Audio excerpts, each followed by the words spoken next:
नमस्कार, CSK news में आपका स्वागत है दोस्तों। इस वक्त की बड़ी अपडेट निकल के आ रही है। आपको बता दें, चीन की दिखी तानाशाही। ताइवान में एक तरीके से 28 लाखों विमान फिर से सीमा पार घुसा दिए हैं चीन ने। मचा हड़कंप। G7 देशों की नसीहत के बाद तिल मिलाया चाइना। बड़ी अपडेट निकल के आ रही है। दरअसल चीन ने मंगलवार को ताइवान की ओर 28 लाखों विमान भेज दिए थे।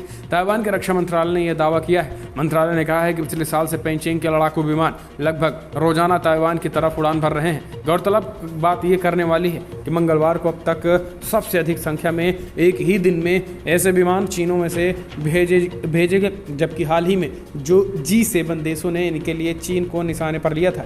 ताइवान ने रक्षा मंत्रालय ने कहा है कि फिलहाल देश की वायुसेना ने तत्काल प्रतिक्रिया देते हुए अपने लड़ाकू विमान दस्ते को तैनात कर दिया है। अपनी वायु प्रणाली के जरिए द्वीप के दक्षिण पश्चिमी भाग में निगरानी बढ़ाई गई है। जिन्होंने कहा है कि ताइवान की रक्षा आए विमानों में 14 से 16 और 6 से 11 लड़ाकू विमान शामिल रहे हैं।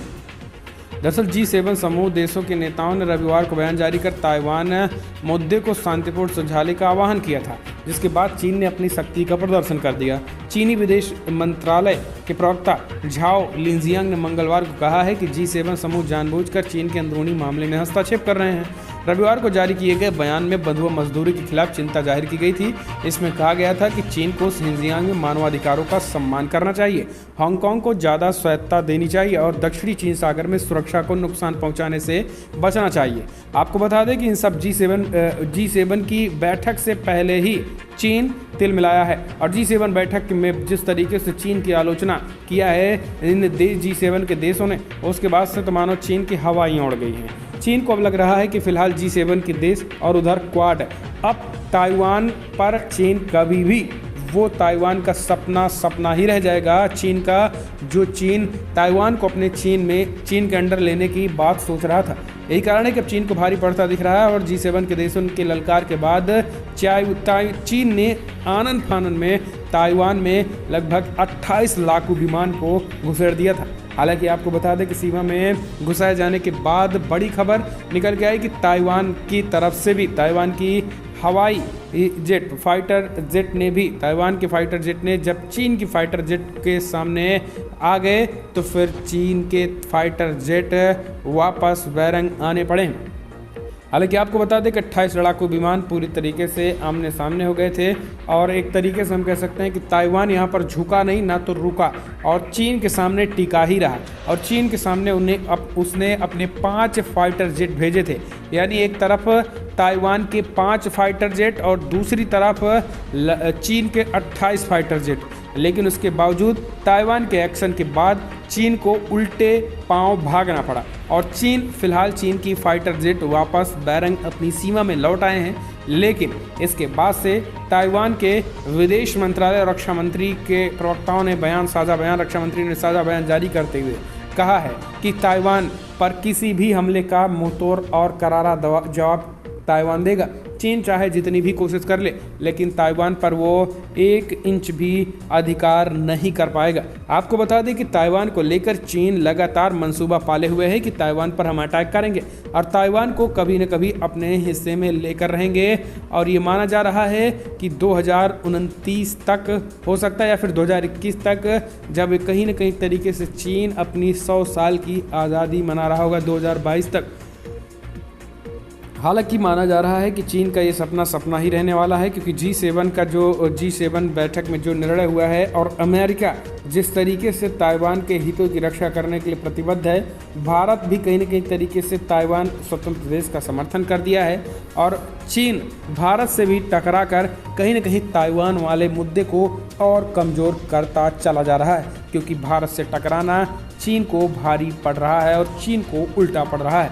हालांकि आपको बता दें कि अभी खुलकर भारत ताइवान के समर्थन में नहीं आया है, लेकिन चीन को ताइवान पर अटैक करने से पहले कहीं न कहीं भारत का डर जरूर सता रहा है, क्योंकि अमेरिका जिस तरीके से आक्रामक है और अमेरिका ने भी इस बात को क्लियर कर दिया है कि अगर चीन की दादागिरी को कोई कम कर सकता है तो वो मात्र और मात्र एक देश भारत है और भारत और भारतीय सेनाएं ही चीन की दादागिरी को कम कर सकती हैं। इसलिए चीन अमेरिकी राष्ट्रपति जो बाइडेन सत्ता में आने से पहले भारत के खिलाफ कड़ा रुख अख्तियार करते थे, अब उन्होंने भी अपने रुख में नरमी ला दी है। अब माना जा रहा है कि एक ग्लोबल समिट भी होने वाली है, जहां पर प्रधानमंत्री नरेंद्र मोदी अमेरिका भी जा सकते हैं और यहां पर प्रधानमंत्री नरेंद्र मोदी एक तरीके से अमेरिकी राष्ट्रपति जो बाइडेन से पहली बार मुलाकात कर सकते हैं, ये माना जा रहा है। हालांकि अभी तक इसका कोई आधिकारिक पुष्टि नहीं हुई है, लेकिन चीन की जो बौखलाहट निकल के आ रही है उससे साफ है कि चीन पूरी तरीके से G7 की बैठक से बौखलाया हुआ है। इसके साथ ही क्वाड से भी डरा हुआ है। आपको बता दें कि क्वाड देशों की अमेरिका में बैठक होने वाली है और इसी क्वाड देशों की बैठक को मद्देनज़र अमेरिका प्रधानमंत्री नरेंद्र मोदी जाएंगे और यहां पर अमेरिकी राष्ट्रपति जो बाइडेन से आमने सामने, अभी तक वर्चुअली मीटिंग में ज़रूर बैठक हुई है, लेकिन आमने सामने एज अ राष्ट्रपति अभी तक बात नहीं होती। लेकिन अब माना जा रहा है कि प्रधानमंत्री नरेंद्र मोदी जल्दी अमेरिका जा सकते हैं। ये बड़ी खबर निकल के आ रही है। हालांकि आपको बता दें दोस्तों, जिस तरीके से प्रधानमंत्री नरेंद्र मोदी क्वाड देशों में आक्रामकता दिखा रहे हैं, G7 में भी आक्रामकता दिखाई, इससे चीन के पसीने छूट गए हैं।